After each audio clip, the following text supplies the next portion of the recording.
When we study the Second World War, much attention is paid to tanks, fortifications, and large-scale battles.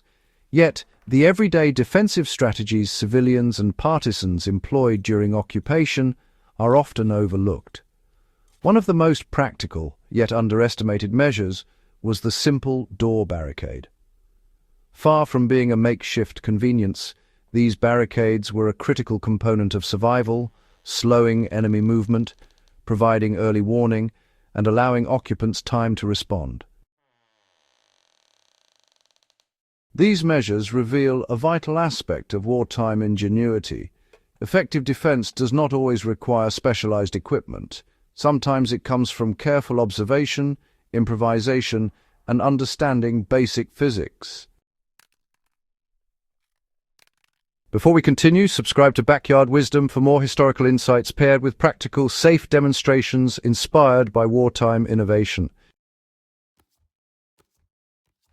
Civilian resistance relied on everyday materials for immediate defense.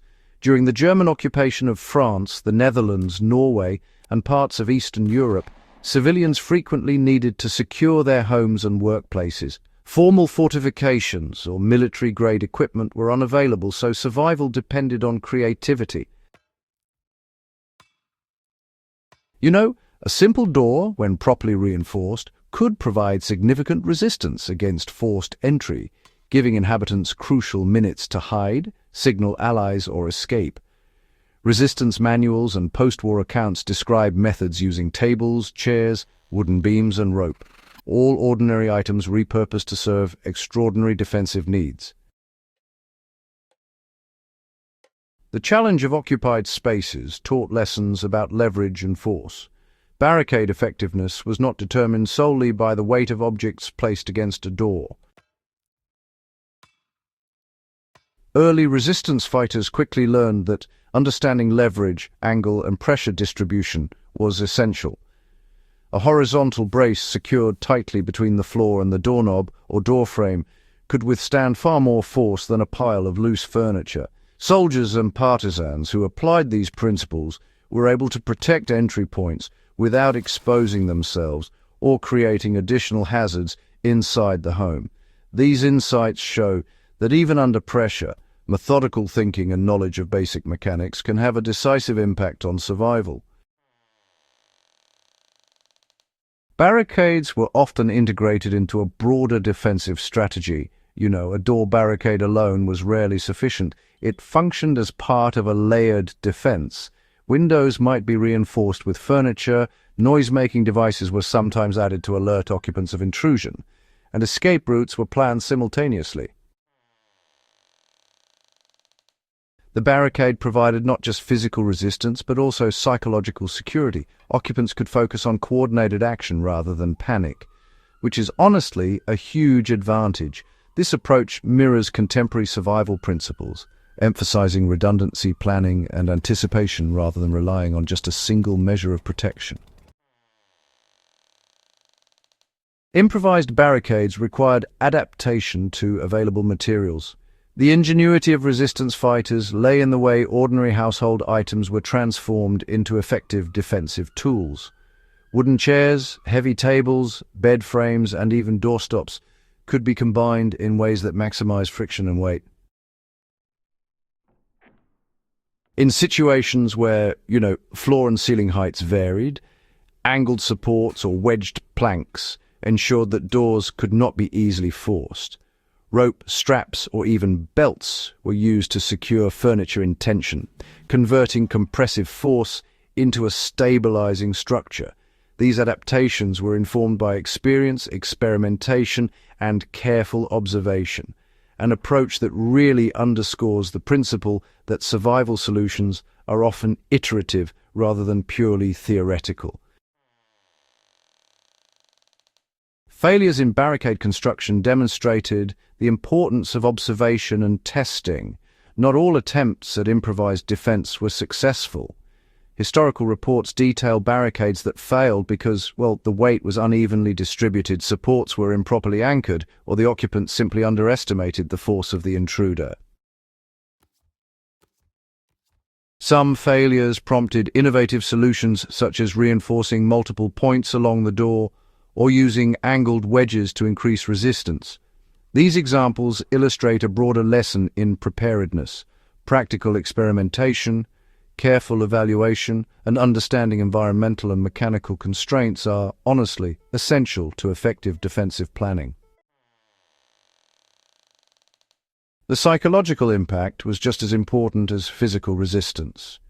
Barricades, also served a psychological function. Occupants could feel a sense of control and security, while intruders encountered hesitation, confusion, or delay. Historical accounts suggest that well-constructed barricades occasionally caused enemy forces to reconsider their approach or proceed more cautiously, giving inhabitants additional time to escape or coordinate resistance. This really demonstrates that survival innovation often relies on both physical and perceptual factors, leveraging human behavior as effectively as materials and mechanics. Lessons from World War II barricades, they remain relevant for modern survivalists. The principles behind World War II door barricades are directly applicable to modern preparedness. Understanding leverage, weight distribution, and redundancy allows anyone to reinforce entry points using ordinary materials safely and effectively. Modern survival strategies, continue to emphasize layered defenses, environmental awareness, and improvisation. By studying historical examples, we gain insight into how practical knowledge can improve both safety and situational awareness without the need for specialized equipment. Everyday ingenuity reveals the human dimension of survival in war. What makes these historical barricades compelling is not their simplicity, but the context in which they were created. Civilians, resistance fighters, and partisans were operating under occupation, facing the constant threat of intrusion or discovery. Their ingenuity reflects a profound understanding of environment, material properties, and human behavior, highlighting how ordinary people adapted to extraordinary circumstances. This human dimension often goes unrecorded in formal histories, yet it provides crucial insight into the lived experience of war.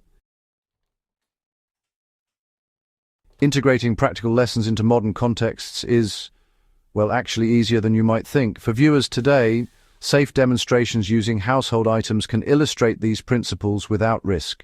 Chairs, tables, and straps can show weight distribution, friction, and leverage, teaching how forces can be multiplied through basic engineering principles. Understanding these fundamentals has applications beyond historical reenactment. In disaster preparedness, emergency planning, or secure living spaces, the lessons of World War II barricades remain practical, relevant, and honestly, quite instructive. Understanding these techniques really deepens our appreciation of resistance history. Examining World War II-style door barricades enhances our understanding of civilian resistance. They were not mere conveniences, but tactical solutions shaped by necessity, observation, and, of course, a lot of trial and error. They demonstrate that resourcefulness, foresight, and practical intelligence were as essential as weapons or numbers in enabling survival and resistance under occupation. By focusing on these overlooked details, historians and enthusiasts gain, a fuller appreciation of the interplay between ingenuity, environmental adaptation, and human resilience during wartime. Closing thoughts on why these stories matter. History is enriched when we study the small, practical solutions that allowed people to survive and act under extreme circumstances. World War II door barricades provide insight into the intersection of physics, strategy, and human ingenuity. They remind us that survival in wartime depended on observation, improvisation, and the careful use of available materials. Understanding these measures really enhances our appreciation for both historical experience and the timeless principles of preparedness. If you value thoughtful exploration of history that emphasizes practical lessons and human ingenuity, subscribe to Backyard Wisdom. Share this video with anyone interested in survival, resistance history, or practical engineering in constrained circumstances. By preserving these stories, we honor the creativity, resilience, and problem-solving skills that enabled ordinary people to endure extraordinary conditions.